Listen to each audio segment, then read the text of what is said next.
अस्सलाम वालेकुम। आज हम 9th क्लास का साइंस सेकंड का छठा सबक नबातात की जमात बंदी का सेकंड पार्ट पढ़ेंगे बच्चों। हिस्सा 1 है थैलोफाइटा। हम देखेंगे थैलोफाइटा क्या है बच्चों।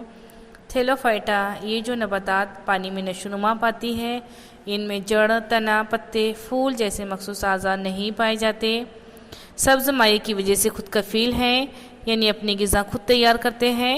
और इन नबातात के ग्रोह को काई यानी अलगी कहते हैं। अब काई में बहुत ज़्यादा तनु पाया जाता है, या खलवी हो सकती है, कसीर खलवी, बेहद महीन यानी बेहद छोटी, और कुछ वाज़े और बड़ी जसामत की काई भी पाई जाती है। मिसालें जैसे हम देखेंगे आप लोगों को दी गई है बच्चों, स्पायरोगैरा की, यूलोथर्कस, उल्वा, सर्गेसियम वगैरह। इनमें से कुछ नबातात जो है बच्चों मीठे पानी में और कुछ खारे पानी में पाई जाती हैं। यानी कि जो अलगी है मीठे पानी में भी होती हैं और खारे पानी में भी पाई जाती हैं। इनके जिस्म जो है बच्चों कैसे होते हैं, मुलायम रेशेदार होते हैं। इसी ग्रोह में मुख्तलिफ़ किस्म के खमीर और फफूंद शामिल होते हैं, जिनमें सब्ज़ माया नहीं होता। इन्हें फफूंद फंगी कहते हैं। आप जानते हैं कि खमीर और फफूंद इसी तरीके से हैं, इनके अंदर सब्ज़ माया यानी क्लोरोफिल नहीं है, और इन्हें हम फंगी यानी फफूंद कहते हैं। आप यहाँ शक्ल में देख सकते हैं बच्चों, स्पायरोगैरा है, पेशीदार सब्ज़ माया नज़र आ रहा है। पीला कलर का जो है स्पायरोगैरा के अंदर वो मरकज़ा नज़र आ रहा है, और हरे कलर का जो है पैरानाइट है, और खलीवी दीवार हमको नज़र आ रही है। स्पायरोगैरा के अंदर दूसरी शक्ल जो है वो कारा की है, और उल्वा की शक्ल हमको नज़र आ रही है। बच्चों अब हम देखेंगे हिस्सा नंबर 2 ब्रायोफाइटा। अब इस ग्रोह की नबातात को क्या कहते हैं, जलथलीय कहते हैं। अब जलथलीय किसे कहते हैं बच्चों, वो है पानी में भी ज़िंदा रहते हैं और खुश्की पर भी रहते हैं, ज़िंदा रहते हैं, क्योंकि वो नम ज़मीन पर नशोनुमा पाती है। अगर इसकी ज़मीन अगर गीली ज़मीन है तो वहाँ पर ये नशोनुमा पाती है, लेकिन अफजाइश के लिए उसको किस चीज़ की ज़रूरत है बच्चों, पानी की ज़रूरत होती है। यानी इन्हें हम अपने बढ़ोतरी के लिए पानी की ज़रूरत होती है। यानी नशोनुमा कहाँ पाते हैं, ज़मीन पर, और अफजाइश पानी की ज़रूरत है। नशोनुमा कहाँ पाते हैं, ज़मीन पर, और अफजाइश अफजाइश के लिए किसकी ज़रूरत है, पानी की ज़रूरत है। तो इन्हें ज़मीन और पानी दोनों की ज़रूरत होती है, इसलिए इन्हें हम क्या कहते हैं, जलथलीय कहते हैं। तो समझ में आ गया, जलथलीय ज़मीन पर और पानी दोनों पर रहते हैं, इनको दोनों की ज़रूरत होती है, इसलिए इन्हें जलथलीय कहते हैं। अब ये नबातात अदना सतह से कसीर खलवी और खुद कफ़ील होते हैं। इनमें अफजाइश बुज़रों के ज़रिए होती है। अब बुज़रे मतलब बच्चों, बुज़रे यानी छोटे छोटे ज़ीरे टाइप होते हैं, ठीक है बच्चों। ब्रायोफाइटा से ताल्लुक़ रखने वाले नबातात चपटे फीते जैसे लंबे होते हैं। नबातात चपटे भी होते हैं, और फीता यानी बच्चों धागे जैसे, ठीक है बच्चों, फीता यानी धागे जैसे लंबे भी होते हैं, जैसा कि आपको नज़र आ रहा है, एंथोसेरास की शक्ल में नज़र आ रहा है। इन नबातात में जड़ें, तने, पत्ते नहीं पाए जाते, लेकिन पत्तों जैसी साख्तें होती हैं। पत्ते नहीं हैं, बल्कि पत्ते जैसी यहाँ पर साख्त मौजूद है। जड़ मौजूद नहीं है, लेकिन जड़ के बजाय जड़ जैसी साख्तें बीखनुमा मौजूद होती हैं। बारीक बारीक जो छोटे छोटे हैं, इन्हें हम फ्यूनिरिया की शक्ल में देख सकते हैं, और मर्गेशिया की शक्ल में भी हमको नज़र आ रहा है। ग़िज़ा और पानी की नकल व हमल के लिए मखसूस नसीज नहीं पाई जाती, यानी ग़िज़ा और पानी ले जाने के लिए जाइलम, फ्लोएम, खशबा और लाहा मौजूद नहीं है।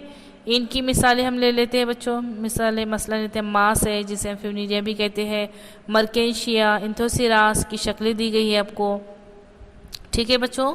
तो आपको समझ में आ गया ब्रायोफाइटा। तीसरा हम देखते हैं बच्चों, तीसरा हिस्सा जो है वो ट्रेडोफाइटा देखेंगे हम। ट्रेडोफाइटा क्या है, इस ग्रोह की जो नबातात हैं में जड़ें, तने, पत्ते वाज़े नज़र आते हैं, जैसा कि हम नेफ्रोलिपिस की शक्ल में देख सकते हैं। जड़ें, पत्तियाँ नज़र आ रही है। पानी और ग़िज़ा की नकल हमल के लिए अलहदा नसीज होती है, यानी पानी और ग़िज़ा ले जाने के लिए अलग अलग नसीज होती है, लेकिन इनमें फूल और फल नहीं लगते। इनके पत्तों की बतनी सतह पर तैयार होने वाले बुज़रों के ज़रिए अफजाइश होती है, जैसा कि आप शक्ल में देख सकते हैं। पत्तियों पर बुज़रेदान यानी इनके अंदर बुज़रे होते हैं, मसलन फ़र्न, नेफ्रोलिपिस, मार्सेलियम, टेरिस, रेडी, एंटियम, एक्वेस्ट्रम, सेलिजिनिलिया, लाइकोपोडियम वगैरह हमको इनकी शक्लें दी गई है बच्चों, जो आपको नज़र आ रही है। ठीक है। अब इन नबातात में गैर जिनसी तौलीद बुज़रों के ज़रिए और जिनसी तौलीद ज़वाजों के ज़रिए होती है। अब गैर जिनसी तौलीद यानी क्या बच्चों? असेक्सुअल रिप्रोडक्शन, ये बुज़रों के ज़रिए होता है। अब जिनसी तौलीद यानी सेक्सुअल रिप्रोडक्शन जो है ज़वाजों के ज़रिए होता है, यानी मेल एंड फीमेल दोनों भी ज़रूरी है।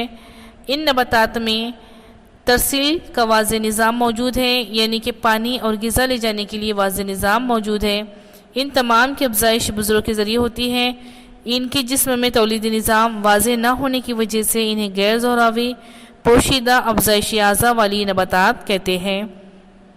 इसके बाद जो देखेंगे हम वो है ज़ोहरावी नबातात, यानी जिन नबातात में अफजाइश के लिए मखसूस नसीज होती है और वो बीज तैयार करती हैं, इन नबातात को ज़ोहरावी नबातात कहते हैं। यानी इनके अंदर मखसूस नसीजें भी होती हैं और वो बीज भी तैयार करते हैं, इन्हें हम ज़ोहरावी कहते हैं। इनमें अफजाइश के अमल के बाद बीज तैयार होते हैं, जिनमें जिनैन और ग़िज़ा का ज़ख़ीरा पाया जाता है, यानी इनके अंदर फल लगते हैं। इनके अंदर बीज भी होते हैं और इस बीज में जिनैन और ग़िज़ा का ज़ख़ीरा पाया जाता है। बीज उपजते वक्त इब्तिदा में कुछ अरसे जिनैन की नशोनुमा के लिए ज़ख़ीरा की हुई ग़िज़ा का इस्तेमाल होता है, यानी कि जब बीज का जर्मिनेशन होगा, बीज की उपज हो जाएगी मिट्टी में, जैसे कि ये क्या हो गए डालने के बाद वो क्या हो गए प्लांट्स की शक्ल इख्तियार कर लेंगे। अब जिनैन की नशोनुमा के लिए इनके अंदर जो बीज का ज़ख़ीरा की हुई ग़िज़ा का इस्तेमाल बीज करते हैं, तो बीज या तो खुले हो सकते हैं या फल में बंद रहने की खुसूसियत की बिना पर ज़ोहरावी पौधों को दो किस्मों में तकसीम किया गया बच्चों। अब देखो ज़ोहरावी पौधों को दो हिस्सों में क्या किया गया है? तकसीम किया गया है। एक तो होते हैं खुलबीजा नबातात, ठीक है बच्चों, ज़ोहरावी पौधों को दो हिस्सों में तकसीम किया गया है। एक तो होते हैं खुलबीजा नबातात जिन्हें हम जिम्नोस्पर्म्स कहते हैं, और दूसरा है बंद बीजा जिसे हम एंजियोस्पर्म्स कहते हैं। ठीक है बच्चों, तो समझ में आया। तो जिसमें से हम पहला देख लेते हैं बच्चों, एक है खुलबीजा नबातात। खुलबीजा नबातात में अक्सर सदाबहार, कसीर साला, इन नबातात के तनों में शाखें नहीं होती, पत्तों की ताज जैसी साख तैयार होती है। इन नबातात में नर और मादा फूल एक ही दरख्त के मुख्तलिफ हिस्सों पर लगते हैं, इन्हें मखरूत कोन्स कहते हैं। इन बीजों पर कुदरती गिलाफ नहीं पाया जाता, यानी इन्हें फल नहीं लगते, इसलिए खुलबीजा जिम्नोस्पर्म्स कहलाते हैं। जिम्नोस यानी खुले हुए और स्पर्म्स बेगिलाफ, यानी बीज, मसलन साइकस, पिसिया, क्रिसमस ट्री, थूजा, मोरपंखी, पाइन्स, देवदार वगैरह। तो समझ में आया बच्चों, खुलबीजा का हमने देखा। अब हम देखते हैं बंद बीजा एंजियोस्पर्म्स क्या है।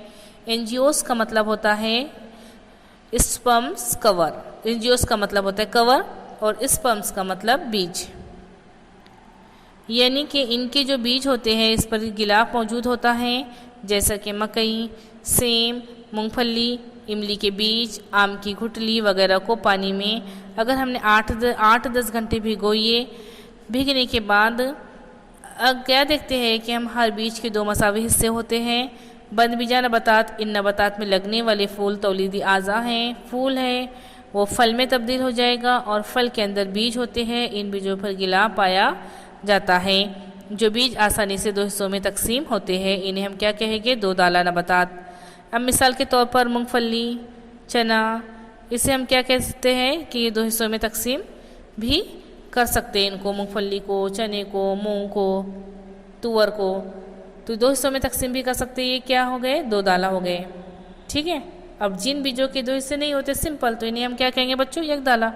यानी कि जैसा कि हम इसे क्या कर रहे हैं कि अगर हम तोड़ रहे हैं लेकिन इसके दो पार्ट नहीं हो रहे, इसके दो हिस्से नहीं होते, तो इन्हें हम क्या कहते हैं? यकदाला। तो समझ में आ गया बच्चों, यकदाला और दो दाला। अल्लाह हाफिज़।